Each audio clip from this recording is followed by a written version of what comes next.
Prophète, on te suit. Vous me suivez? Oui. Moi, mon travail, mon but, ma route, c'est d'appeler les gens vers Allah. Nous, c'est Allah, le prophète. On va appeler les gens vers Allah Azza wa Jal. Avec connaissance et science. Alors, on va chercher où cette connaissance et cette science. C'est un devoir, ce n'est pas un choix. Venir aujourd'hui ici, beaucoup de gens vont croire que c'est un choix. Je vais aujourd'hui à l'ouverture, j'ai un temps libre, j'ai quelques minutes de libre, je vais aller voir qu'est-ce qui se passe. Non. J'y vais au centre. J'y vais tout le temps, pas une fois. Parce que je veux apprendre pour, quand la question vient, est-ce que je prie par connaissance? Je dois répondre oui et ne pas rester là sans savoir quoi dire. Alors, c'est toi, te dis que je suis le prophète sallallahu alayhi wa sallam, alors tu dois apprendre et comprendre cette religion. Et après, essayer de faire ton effort de le pratiquer toi-même. Toi-même, avant d'appeler les gens. Et en troisième degré, je transmets ce message. قل هذه سبيلي أدعو إلى الله على بصيرة أنا ومن اتبعني. Alors on passe maintenant à une question en se basant sur un hadith du prophète sallallahu alayhi wa sallam, en le complétant avec ce verset-là. نشوف الآن حديث الرسول صلى الله عليه وسلم مع هذه الآية. يقول الرسول صلى الله عليه وسلم من يرد الله به خيرا يفقهه في الدين. Un hadith immense. من يرد الله الله عز وجل أراد لك الخير. أي خير؟ زوجة ثانية، مال، ذهب، فضة، صحة؟ لا، يفقهه في الدين. أعظم نعمة يفهم دين الله. Quand le prophète sallallahu alayhi wa sallam nous interpelle dans ce hadith, Man yuridillahu bihi khayran. Si Allah te veut un bien, Allah veut te donner un bien. Allah veut donner un bien à son serviteur. Qu'est-ce qui te donnera Allah? Deuxième femme? De l'argent? De l'or? Une bonne situation? Un travail? Des enfants? Non. يفقهه في الدين. Il lui fera comprendre cette religion. Il lui fera comprendre cette religion. Ils disent les ulama le contraire. من لا يريد الله له خيرا لا يفقهه في الدين. Dangereux. Très grave. C'est dans ce hadith le prophète sallallahu alayhi wa sallam il dit, si Allah il te veut un bien, il te fait comprendre, fiqh, fahm. Je comprends pourquoi je bouge le doigt. Je comprends quand le prophète me parle. Je comprends le verset du prophète, la parole du prophète. Je comprends le verset de Allah Azza wa Jal. Comment je l'ai compris? Allah. C'est pour ça que Ibn Taymiyyah, quand il est en train donc de bloquer sur un sujet qu'il n'arrive pas à le comprendre, il arrête, il va faire 2 rak'at, il dit Allah, fais-moi comprendre ce sujet-là, je n'arrive pas à le comprendre. Khalas, il finit les 2 rak'at, Allah Azza wa Jalla donne la compréhension. Ni'mat al-fahm. Le plus grand bienfait, c'est de comprendre.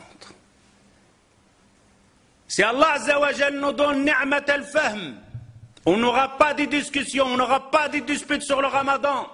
Est-ce qu'on jeûne, pas en jeûner? On n'aura pas de séparation entre les mosquées. Cette mosquée se sépare de l'autre mosquée. L'autre, ils ont dit non, c'est pas comme ça. Pourquoi?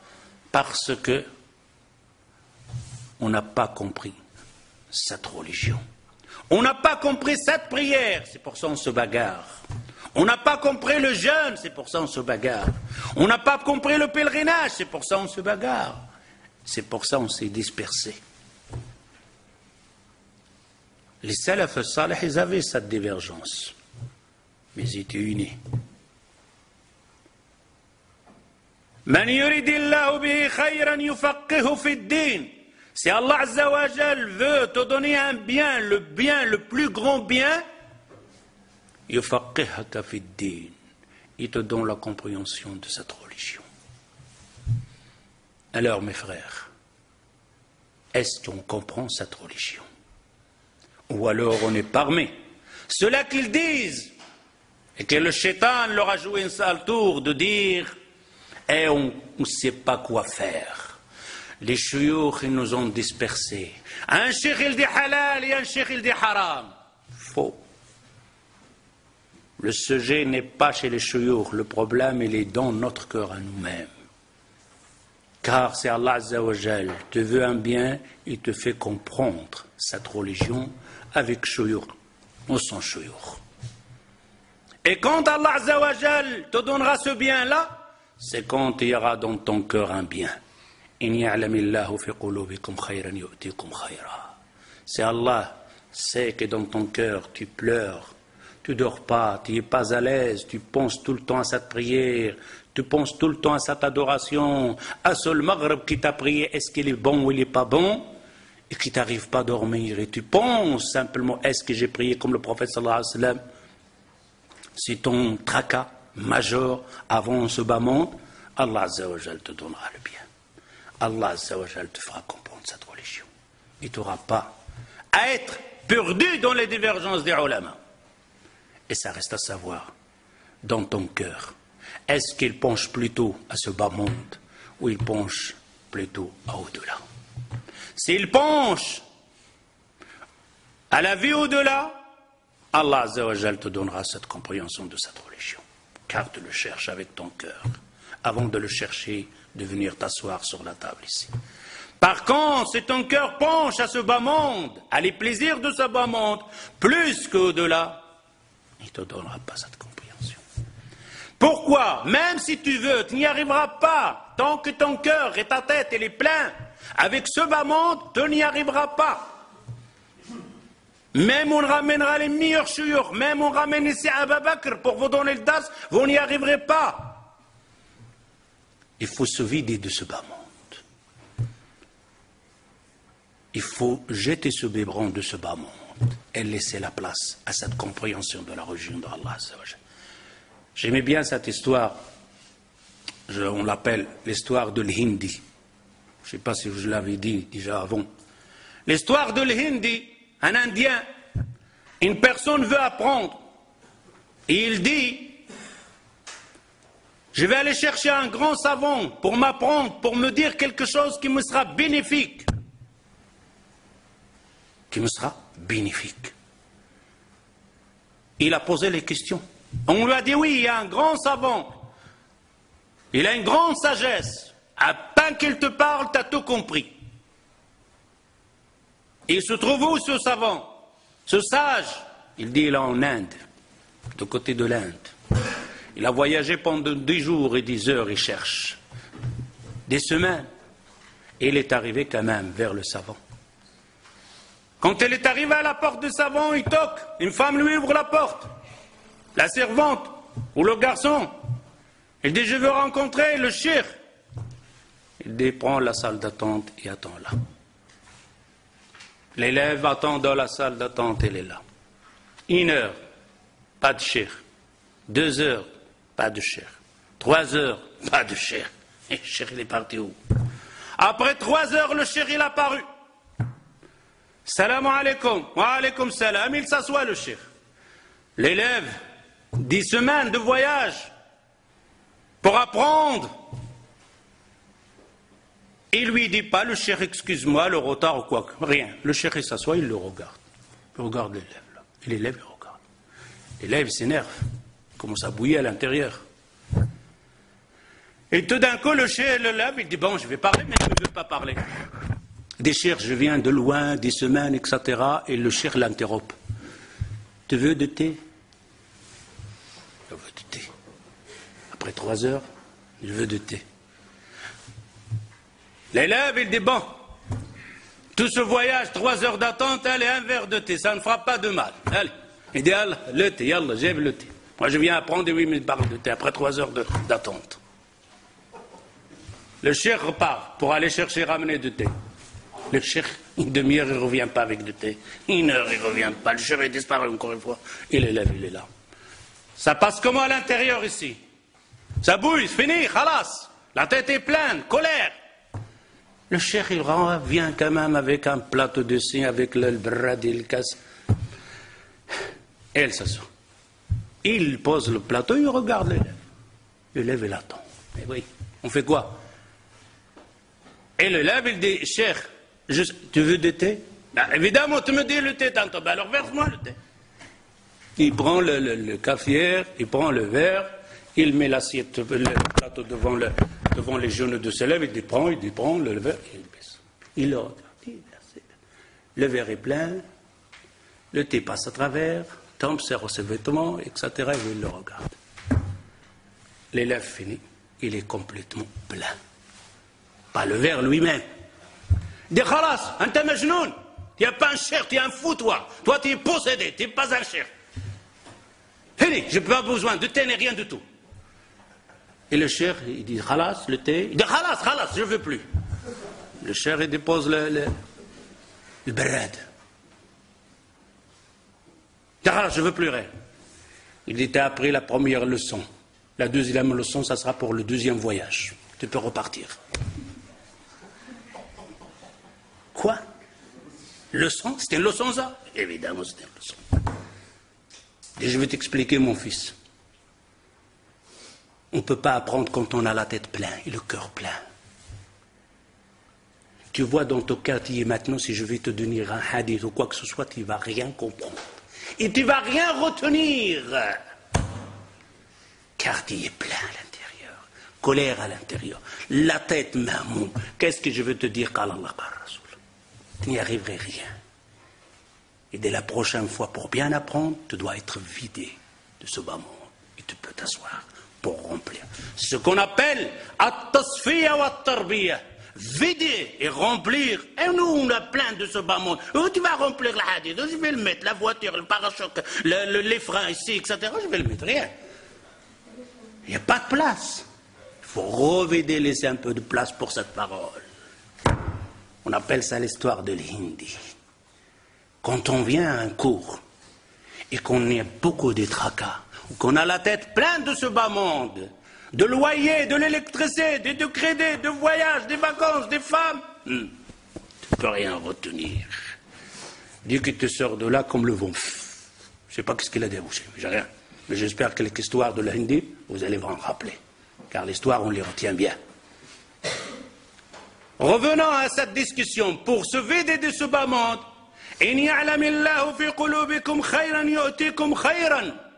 Allah, dans cette connaissance, cette science, le fait comprendre aux gens qui sont vidés de ce bas monde.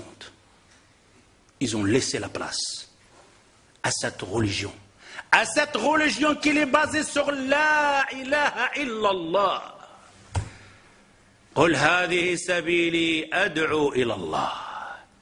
Tout ce monde, ce ciel, ces cieux, ce soleil, cette terre, le but dans tout ça, la ilaha illallah. Allah Azza wa Jal nous a créés, il a créé tout ce monde, on vit là-dedans, rien pour l'unicité de Allah Azza wa Jal. Au contraire, encore plus, les plateaux de la balance, le jour de jugement, ils seront basés pour la ilaha illallah. Kalimat la ilaha illallah. Pour ne pas prolonger l'affaire ici, c'est simplement pour vous dire, c'est ce qu'il a dit, Le frère Salim, le centre, apprendre à les chercher, c'est un devoir, une obligation.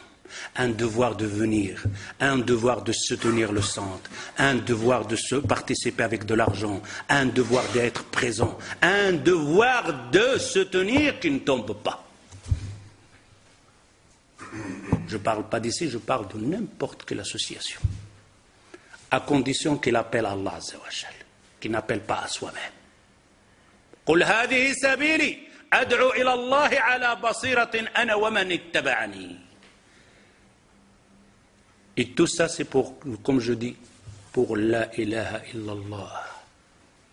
Malheureusement, comme il dit Cheikh Al-Albani rahimahullah, cette phrase de la ilaha illallah, les gens de maintenant, ils ont un grand problème. Ils sont encore loin plus que les mécréants qu'ils étaient dans le temps du prophète sallallahu alayhi wa sallam à Mecca. Mais bien comprendre Cheikh Al-Albani, ce n'est pas comme certains disent des kuffars, non. C'est des musulmans. Pas comme cela le cheikh qui a dit en Égypte, notre société et les mouchrikas comme dans le temps du prophète. Non. Cheikh Al-Albani il explique sur une chose. Il dit dans le temps du prophète sallallahu alayhi wa sallam, les gens ils ont compris ma ma'na la ilaha illallah. Ils ont compris le sens de la ilaha illallah, de l'unicité de Allah. Ils l'ont compris. Mais ils ont mécru à cette parole. Ils n'ont pas voulu croire à la ilaha illallah. C'est pour ça qu'il dit, oh Muhammad, t'as fait qu'un seul Dieu? Il doit y avoir plusieurs. Il y a un Dieu et les autres avec. Ils n'ont pas compris la ilaha, la ma'bouda bihaqqin illallah. Ils ont compris le sens, mais ils ne l'ont pas accepté. Cheikh Al-Albani rahimahullah dit, mais maintenant les gens, tout le monde dit la ilaha. Ils l'ont dit. Les gens, ils ont dit la ilaha illallah. Donc, dans le temps du prophète, ils n'ont pas voulu dire la ilaha illallah. Ils ont compris le sens. Maintenant, ils ont dit la ilaha illallah, mais ils n'ont pas compris le sens. Cheikh Al-Albani, il dit, tu dois voir les deux. Si tu n'en as qu'une, ça ne marchera pas, ça ne te sauvera pas. De dire la ilaha illallah et de comprendre le sens de la ilaha illallah. C'est pour ça qu'on a vu beaucoup de gens, des talabat al-ilm, des gens qui cherchent la connaissance. Dans leurs discussions, il y a 3 ans, 4 ans, 5 ans, 10 ans, ça parlait tout le temps. Tu connais ma ma'na la ilaha illallah? Il te dit, la ilaha illallah, il n'y a de Dieu qu'Allah. Faux, erreur. Car si tu poses la question à la majorité des gens, des musulmans, qu'est-ce que ça veut dire la ilaha illallah? Il te dit, il n'y a pas de Dieu qu'Allah. Et c'est faux. Et les talabat al-ilm, ils l'ont commencé à expliquer, les ulama. La ilaha illallah, la ma'bouda bihaqqin illallah. Nul ne doit être adoré véridique que Allah. Voilà le sens. Pas qu'il y a un Dieu, non. Un Dieu, on le sait, Ar-Rabb. Allah il dit, il pas la ilaha illa Rabb. La ilaha. L'ilah, c'est l'adoration. Ce n'est pas le Seigneur. Parmi les noms d'Allah, Allah, Ar-Rabb. Et si ça parle de Allah, c'est-à-dire de l'adoration. La ilaha. Nul ne doit être adoré véridique qu'Allah. Et Cheikh Al-Albani, il dit, maintenant on a un autre problème. Et là, je vais arrêter. Beaucoup de talabat al-ilm, ils sont en train de transmettre des gens, ils sont en train d'apprendre cette phrase, de dire aux gens, tu sais qu'est-ce que ça veut dire, la ilaha illallah? Il y a de Dieu. Non, la ilaha illallah, nul ne doit être adoré véridique qu'Allah Azza wa Jal. Magnifique, je l'ai compris. On dit à ce talib ilm. Maintenant, quand tu as transmis la ilaha illallah, la compréhension de la ilaha illallah, nul ne doit être adoré. L'adorer comment? Et tu vois ce talib ilm qui est en train d'apprendre aux gens que ça veut dire la ilaha illallah, lui-même, il ne sait pas après la deuxième étape, comment l'adorer. J'ai compris, il n'a adoré que Allah, mais le comment? Cheikh Al-Albani rahimahullah, il dit de passer au deuxième stade. Ce n'est pas de comprendre la ilaha illallah, nul ne doit être adoré qu'Allah, c'est de comprendre comment maintenant adorer Allah Azza wa Jal. وأكتفي بهذا القدر إن شاء الله سبحانك اللهم بحمدك أشهد أن لا إله إلا أنت أستغفرك وأتوب إليك ومعذرة إلى طولت عليكم. Je m'excuse si j'ai prolongé un peu, mais la discussion c'est toujours comme ça.